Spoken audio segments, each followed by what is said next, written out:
Mi hermana, la mayor, era maestra y yo quería ser como ella. Pero ella tenía también un espíritu misionero impresionante, 50.000 veces más grande que el que yo pueda tener. Tenía también un espíritu, trabajaba por las misiones en todo, era en su escuela, era siempre esto. Así que, y mis padres, pues eran también. Yo me acuerdo siempre de mi padre rezando de rodillas, rezando, mi madre igual. Así que yo digo, yo no tenía otra solución que tirar por aquí, o sea, no tenía, yo creo que estaba directamente, ¿eh? Así que eso fue. La realidad era que yo quería ya ser misionera. Bueno, tuve buenos amigos y buenas amigas durante mis estudios, y también pasó alguna misionera durante mis estudios para hablarnos de misiones, concretamente las mercedarias de Berriz.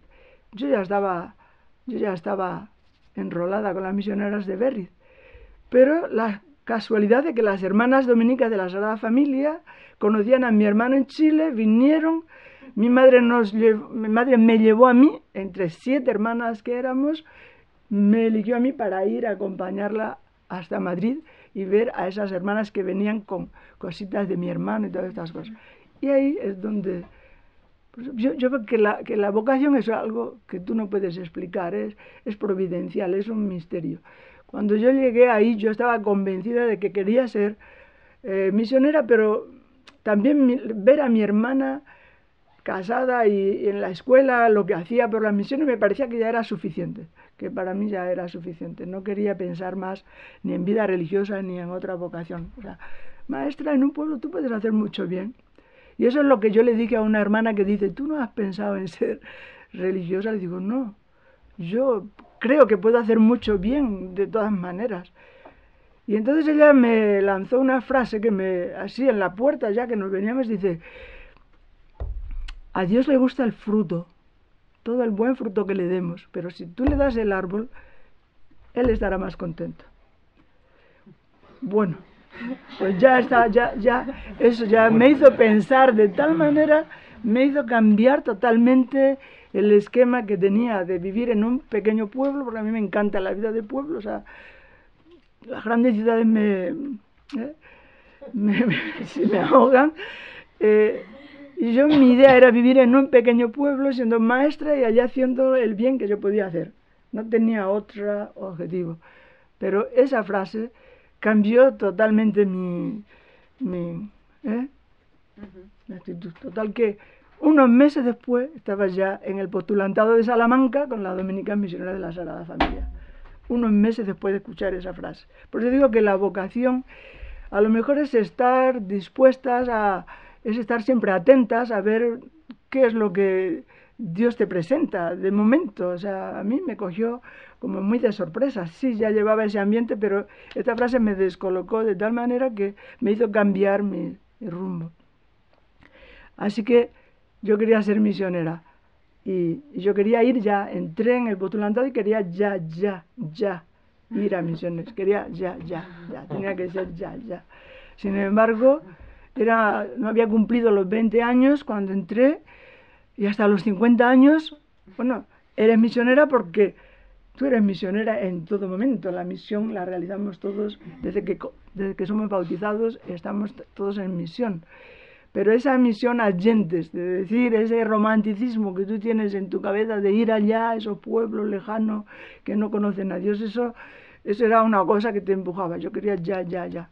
Y el Señor dijo, no, tranquila, 50 años después, casi 30 años o 40 años después es cuando yo fui a misiones, cuando cumplí los 50. Así que tuve que esperar bastante para tener ese contacto directo con esa misión a gentes, que es como la llamamos, ¿no? Porque todos somos misioneros, todos. Así que ahí vamos a ver si puedo seguir, porque tengo muchas hojas, pero no... De ahí yo sacaría a lo mejor una pequeña reflexión, la importancia que tienen los padres, los educadores, las amistades que un joven o una joven puede tener, o un niño en su eso. Cómo los hogares tienen que ser también Ahí es donde se tiene que cocer un poco todo esto del espíritu misionero en la educación. ¿Eh? Si leéis Santa Teresa, la vida de Santa Teresa ya te lo dice muy bien. Dice, qué importancia tienen los padres, qué importancia tiene una buena amistad, qué importancia tiene una buena educación. Por eso ahí es donde quizás los que estáis casados y los que tenéis hijos, ahí eso os toca un poquito directamente, ¿no? Bueno, a ver, porque son muchas cosas las que hay aquí. Creo que para mí ir a África fue un gran regalo. O sea, yo ya no pensaba tanto en eso, pero fue un gran regalo. O sea, fue una sorpresa magnífica. Pero me di cuenta que el ir a África había necesitado todo eso. Porque si yo había dado el árbol, yo ya no me pertenecía a mí misma. Yo comprendí desde el principio que una vez que entras en la vida religiosa, haces un compromiso en la vida religiosa, tú ya no te perteneces a ti misma. Tú ya no puedes tomar decisiones por ti misma. Es Dios quien toma tu vida y es Dios quien te va trazando el camino. Por eso viví tranquilamente y en paz todos mis tiempos allá donde me dijeron, sobre todo en Canarias, que es donde más tiempo viví, 17 años antes de ir allá. Y por eso acepté después otra serie de tareas que no me iban, pero que me las pidieron y entonces ahí también tuve que hacer. Me parecía que eso también era misión y sabía que eso también era misión. Todo eso me fue preparando para llegar a África, preparando entre comillas, porque para llegar allá, por ejemplo, pues tienes que adaptarte, tienes que conocer la cultura, te encuentras con murallas a veces, el idioma, las lenguas, porque Camerún no tiene dos lenguas o una, sino que tiene el inglés y el francés y después tiene 20 lenguas más 150 dialectos más, es decir, que los mismos que son cameruneses, yo he visto sacerdotes que necesitan de otros para que les interpreten lo que ellos hablan en la iglesia, o sea que no era yo sola. Para mí, aprender un poco el francés para que la gente del barrio me entendiera y que yo les entendiera a ellos, suficiente. No manejo el francés. Después de 20 años allá, no me interesaba tampoco. Me interesaba que ellos me entendieran y que yo les entendiera a ellos. Era lo único que me interesaba. El francés, pues si me escucha una francesa, pues a lo mejor no me entiende. Pero bueno, pero me entienden los que estaban allí en mi barrio y yo los entendía a ellos. Y podía decirles lo que yo pensaba. Así que eso para mí fue una cosa muy importante, ¿no? Cuando llegué allí, pues bueno, tenía los 50 años cumplidos, como yo digo, ya no era yo misma, tenía que seguir fortaleciendo mi vocación religiosa, estar atenta a lo que Dios me fuera buscando, me fuera poniendo por delante, intentando responder de la mejor manera posible a lo que Dios me ponía por delante.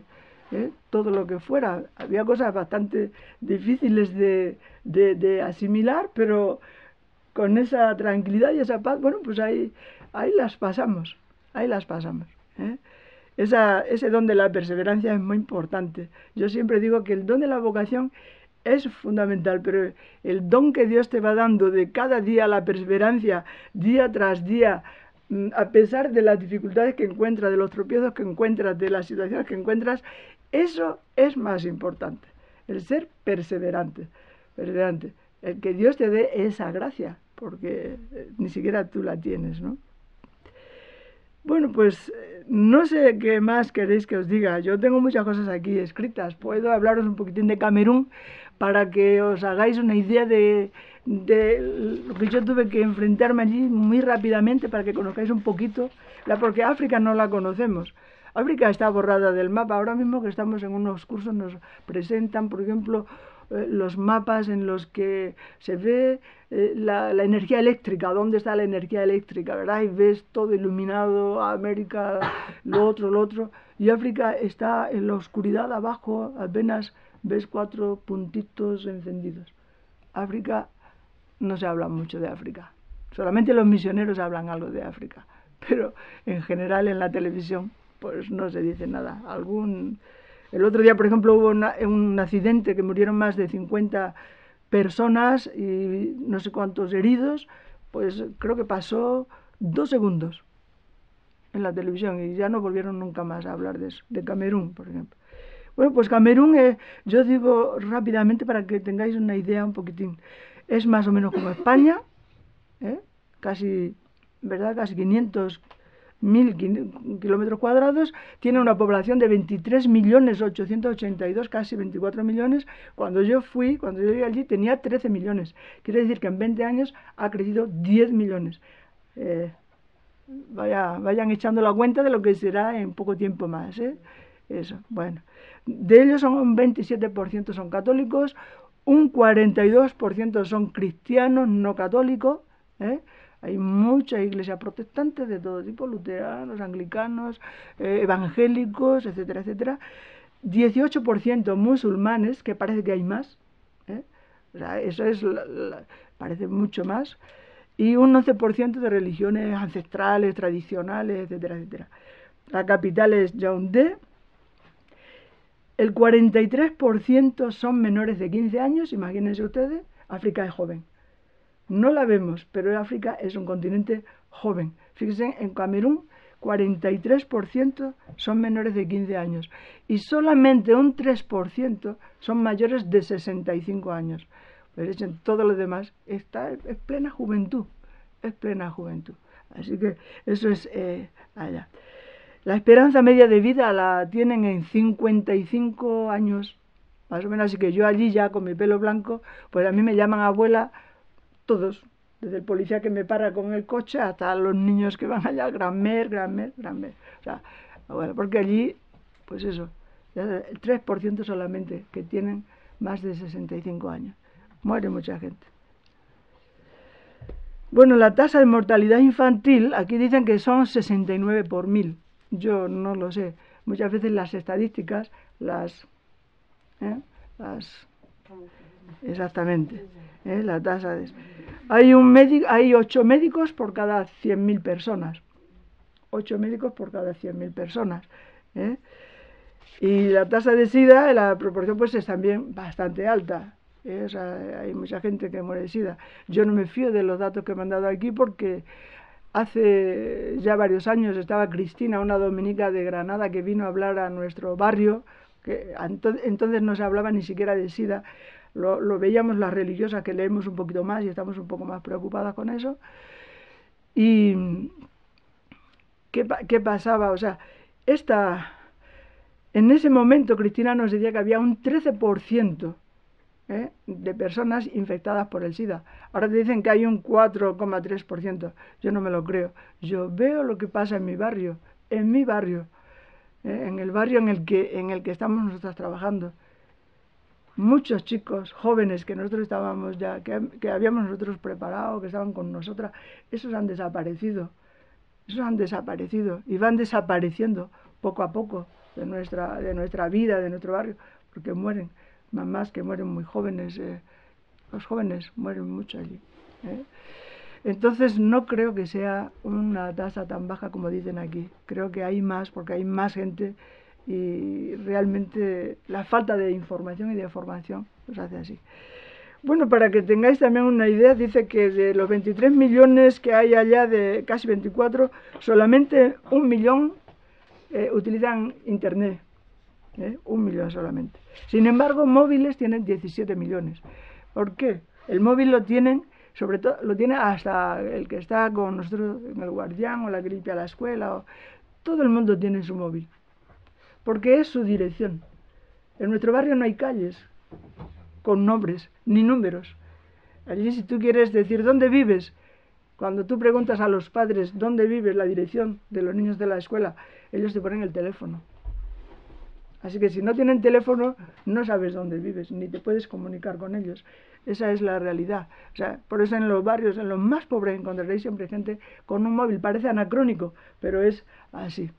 Y es por eso. Bueno, Tenemos un jefe de Estado que ya lleva 34 años en el poder y sigue queriendo seguir, quiere seguir, o sea que esa realidad también es muy fuerte para nosotras, o sea, porque vemos que eso no avanza, y son 34 años y siguen en la misma situación y no hay manera. Y la gente pues no se despierta, tiene mucho miedo.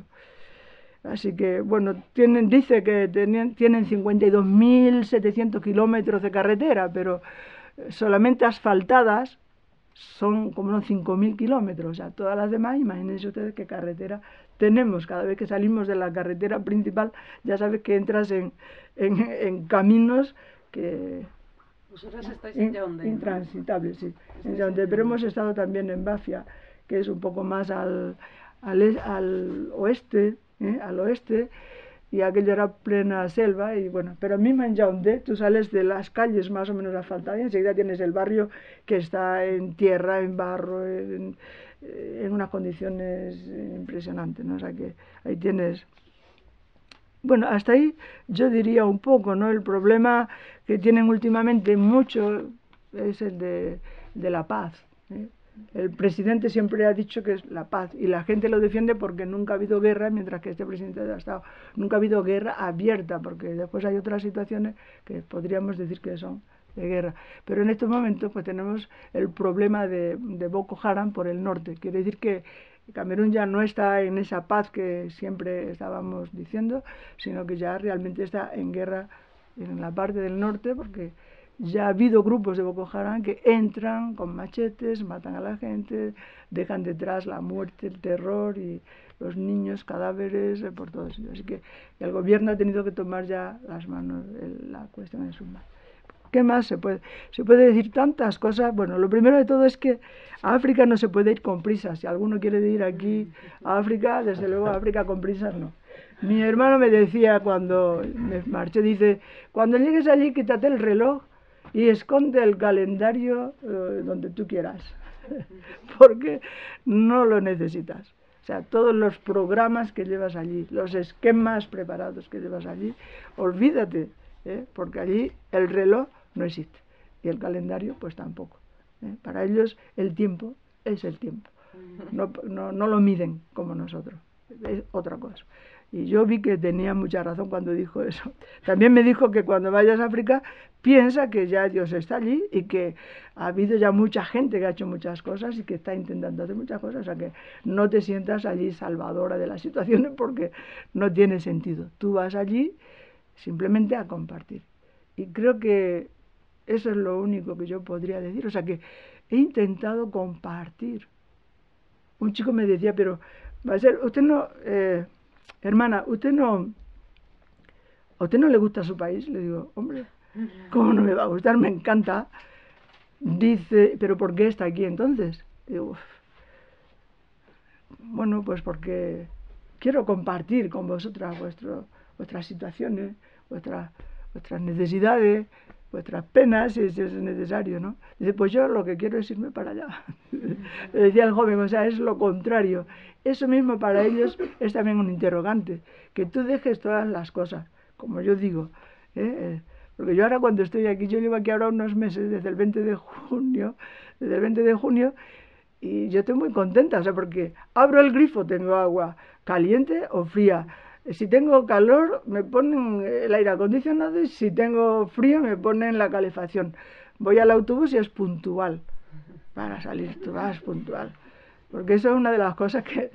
Me acuerdo que una hermana y yo nos fuimos a los autobuses para ver a qué hora salían, que nos dijeran el horario concreto de autobuses cuando estábamos en Bafia para poder ir a Yaoundé.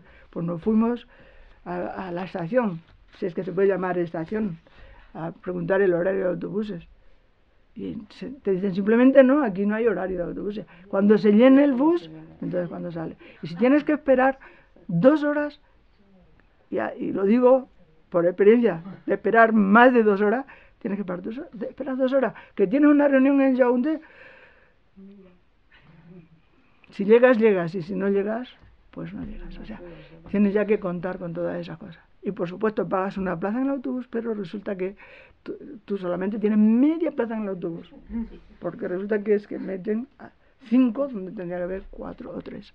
Entonces, son realidades que, claro, cuando tú vienes aquí, me dice una hermana, dice, yo prefiero ir en tren, le digo, pues ya a mí me encanta el autobús. Estas carreteras son fenomenales. El autobús con aire acondicionado, televisión, puedo ver el paisaje de mi tierra. Yo prefiero el autobús. Claro. Allí yo tenía que preguntar, ¿vamos de excursión? Sí, ¿dónde vamos? ¿Por carretera asfaltada o por dónde? Porque si vamos por otro sitio, eso no es excursión para mí. Yo llego con los huesos rotos a casa. O sea que entonces cuando vengo aquí me encuentro que hay carreteras, hasta en mi pequeño pueblecito hay una carretera que da gusto. Digo, pues la verdad que me gusta estar aquí. Es la realidad. Tengo todos los caprichos. A la hora de comer me pasa igual. El jamón, el chorizo. Allí eso existe. Pero tú, viviendo donde estás viviendo y con la gente que estás viviendo, es que no se te ocurre siquiera, solamente pasas y lo ves y pasas a otra cosa. ¿Ves? Pero aquí no, aquí puedes comer eso tranquilamente. Y si vas a tu tierra, que es Extremadura, los chorizos, bueno, mis hermanas me preparan todo lo que sea. O sea que realmente, pues aquí es que estoy muy bien. Pero quiero volver. Esa es la cuestión. Me gustaría volver, porque yo no me pertenezco a mí misma. Me gustaría volver y estoy dispuesta a volver, aunque allí a veces no tienes agua, por supuesto agua caliente menos todavía, no tienes agua para beber, tienes que ir a buscarla bastante lejos, no tienes luz, que ya cuando se junta el no tener agua y encima no tener luz, eso ya es terrible. Eso ya es muy fuerte. Porque tú dices, pero bueno, ¿qué estoy haciendo aquí? Ya no tienes luz, no puedes trabajar. A las 6:30 de noche cerrada. Allí no hay verano ni inviernos, ni nada. Allí es estación seca, estación lluviosa. A las 6:30, negro el ambiente. Con 4 velas, ¿qué haces aquí? Y encima sin agua para lavarte, y encima sin agua para lavar, y encima sin agua para limpiar, y encima con el problema de la escuela sin agua también. En fin, te vas de cabeza a los problemas, si quieres, ¿no? Pero es que esa es la vida, o sea, esa es la opción. Has hecho una opción. Y la opción cada vez, lo veo más claro, tiene que estar de ese lado. Cada vez más claro. Estuve en el Congreso de Salamanca, pues allí te lo aseguran más todavía. Derechos humanos, desigualdades. La dominica, tenemos que estar por ahí. En Salamanca. Ahora vienes aquí y tienes que estar metida también en los cursos que estás haciendo, todo te lo recuerda. Y entonces tú tienes que optar. Y tienes que optar por eso. Tienes que optar. Sin decir nada de los demás, de los que tienen muchas posibilidades, yo le digo a mis hermanas, ustedes han trabajado todo el tiempo, muchos años, tienen derecho a disfrutar de lo que han trabajado, de lo que han ganado, pero sin olvidarse nunca de que hay gente que necesita también vuestra solidaridad. Y yo pienso que eso es fundamental. O sea, la misión necesita, y los misioneros necesitan 2 cosas, fundamentalmente. Una, la oración. La oración de los que están detrás, de los que están por aquí. Esa oración a veces nos saca de situaciones bien difíciles. Nosotros no sabemos por qué salimos, pero estoy segura que es esa oración que tiene la gente que reza por los misioneros. No sabemos, pero yo pienso que sí. Las hermanas enfermas, las hermanas mayores, los laicos, mis padres, mis hermanas. Yo sé que esa oración a mí me fortalece y me da confianza. Y esa oración es fundamentalmente para el misionero. Pero después el misionero necesita también esa otra ayuda económica, para poder aliviar las situaciones de la gente que se te presenta a la puerta. No es lo mismo ver un niño muriéndose de hambre en la pantalla de televisión a ver un niño que se le va la vida delante de ti en tu puerta y en tu sala de visita. No es lo mismo, que a veces hasta lo tienes que bautizar allí antes porque sabes que no va a llegar al hospital. ¿ves? Entonces, ese apoyo nos hace misioneros a todos, ¿eh? Todos los que estamos por aquí, todos los que estáis por aquí, porque todos no podemos irnos. Es fundamental eso, la oración y el apoyo, ¿eh? Yo vengo aquí, el otro día estuve en el colegio del Yermo, vi cómo llegaban los niños a la escuela, al colegio, abrigados, con unos zapatos buenísimos. Los papás venían con ellos en coche, en autobús, lo que sea, nada, perfecto. Y en ese momento yo estaba mirando cómo llegaban los niños a la escuela que tenemos nosotros allí.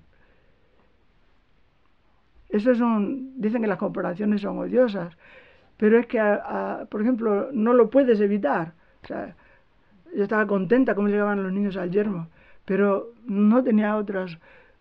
Mi cabeza se me fue a otra parte y me fui a cómo llegan los niños allí, ¿eh? Muchos sin haber probado bocado. Y saben que tienen que estar 5 horas en la escuela, porque entran a las 7, están allí y no salen hasta las 2. Y hay niños que llegan ya, que no pueden jugar, que no pueden estudiar, que no pueden, porque no han comido, simplemente por eso. Entonces llegan, hace frío, porque a veces hace frío, pues llegan con los brazos al aire, muchos de ellos, con el simple babi, que solamente verlos de edad y frío, entonces llenos de barro, sin sus útiles, etcétera, etcétera. Y veo a los jóvenes de aquí y me pasa lo mismo, no tengo otro remedio que hacer comparaciones, perdón, pero aquí los veo a todos con todas sus cosas y allí veo que me dicen, ¿ha pasado el curso? Sí, Maser, ha pasado el curso, pero ¿cómo? No tenían ni un libro, y ha pasado el curso y no tenían ni un libro, y ha tenido que caminar kilómetros para poder llegar a donde tenía que estar. Y a veces el dinero que le dan para su transporte lo tiene que gastar en una fotocopia. O el dinero que le dan para el bocadillo a media mañana se lo gastan en la fotocopia. Entonces tienen que hacer siempre esa opción. Fotocopia, bocadillo, transporte, bocadillo. Esos son los jóvenes. Y trabajan. Y llega el último día de clase y al día siguiente tú ves los mercados llenos de jóvenes intentando trabajar algo para empezar a ahorrar alguna cosita para el curso nuevo, para poder comprar aunque sea su mochila o algún cuaderno. Entonces, quieras que no, tú tienes que estar un poco preparada para todas esas cosas. Y estoy metiéndome solamente en ese pequeño terreno de la educación, porque si te metes en la política o mismo en la realidad eclesial, mismo en otras realidades sociales, eso es muy difícil. Llegas allá, cuando vamos por 3 meses, por 1 año, no podemos pensar que cuando volvemos aquí ya conocemos las cosas. Yo llevo allí casi 20 años prácticamente y yo vengo y sé que todavía no conozco casi nada de lo que es su cultura. No sé si me explico, o sea, muy difícil. Hay que ir con muchísimo respeto, con mucho respeto, pero también con mucho valor para intentar, ¿verdad?, promocionar a la gente. Yo veo que la promoción allí es lo fundamental, porque siempre repito la misma frase porque es que para mí es matemática. La frase de Pablo esto que dice que la llave del progreso de los pueblos es la educación. Y no hay progreso. Y yo creo que aquí pasa lo mismo, o sea, pasa lo mismo aquí. Las cosas que pasan aquí muchas veces es por falta de formación. Y las cosas que pasan allí es por falta de formación. Pero allí es mucho más grave todavía. Y ahí es donde intentamos estar, intentando respetar su cultura, intentando denunciar lo que en su cultura no es evangélico, que ellos se vayan dando cuenta, intentando proponer simplemente el evangelio, jamás imponer. Allí pueden ustedes ver un domingo la iglesia así de gente. Y se pasan las 2 horas y media de la misa del domingo tranquilamente, 2 horas y media. Hasta eso yo veo aquí y digo, uy, qué bien. Solamente 40 minutos como mucho. Son 2 horas y media y si no tienes bautizos o confirmaciones, porque si tienes bautizos o confirmaciones, pues son 3 horas tranquilamente y 3 horas y media sin problema. Sin problema.